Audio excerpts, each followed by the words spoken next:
Because as soon as I started tweeting about this, you wrote back and said, John Chen is lying. He does have offers on the table. Why don't you believe him? Well, it's just, I mean, he almost sort of tipped it off himself when you asked the China question, where he said there are some considering, and then he changed the answer and said, yeah, but I can't actually do that. So, you know, even at the level of the offers he can accept, like the China offer, which he can't for Canadian legal reasons, among others. But I think the broader question is, does he have offers at all? And of course, I think there can be little question he does. It's just they're not the offers he wants. There are offers for pieces of the business. Like, for example, it would really surprise me if he didn't have an offer on the table for the secure messaging piece of the business, which is again why he trumpets that part of the business, talks about enterprise, secure messaging. You know, he'd like to get that piece sold. He'd like to, you know, ideally have offers, competitive offers from, you know, maybe a Palo Alto Networks or maybe a Fortinet or maybe a Checkpoint, somebody who can pick up that piece of the business. So what I think you're going to see happen here is build it up as if it's a business and then sell it in pieces. Well, and that is exactly what he did with Sybase before he sold it to SAP. Right. You know, I thought it was interesting at the end when he admitted he doesn't know if this can ever be an iconic company again, though he thinks his chances of adding value are good. Cory, what did you make of that?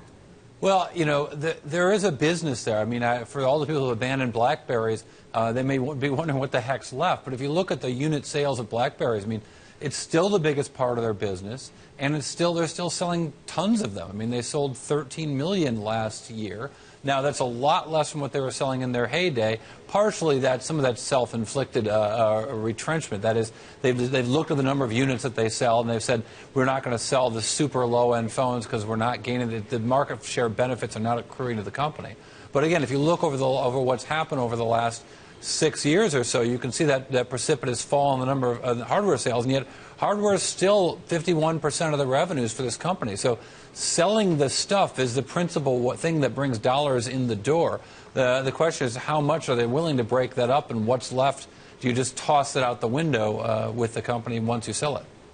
We did talk a bit more in depth about the future of the BlackBerry, the handset, and why he decided so early on that he was going to continue to make smartphones. Take a listen to that portion of the conversation. History has been cruel to phone makers. Nokia, Motorola, Palm. What makes you think you can change history?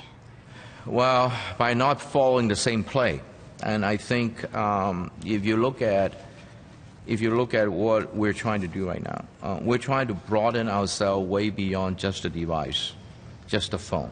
I mean, I don't sit there and think, oh, you know, I could make another really great phone and somehow everything will be well. But you did vow to keep making phones. Oh, yes, of course. You know, if I make money, and this is part of our strategy of end-to-end mobile computing for the enterprise, I do need to make them.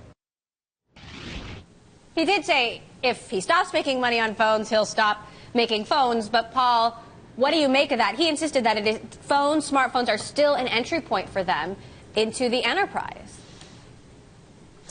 You know, I agree to a point, but there's a lot of code words in there, right? I mean, he's talking about enterprise, and he's talking about secure messaging, and these are all things that are about building a framework or a fabric that they can then, potentially sell to someone else. It's not because, this is going to drive app developers, which is really the fundamental problem that BlackBerry has. It's a non-viable ecosystem. It's an ecosystem that's been largely abandoned by the rest of the app development marketplace. And so what he's really saying is that this is a great framework if you want to have secure messaging in the enterprise, and that's a different sale to a different group of customers. This is sort of a dog whistle to security vendors to say, hey, we have what you need here.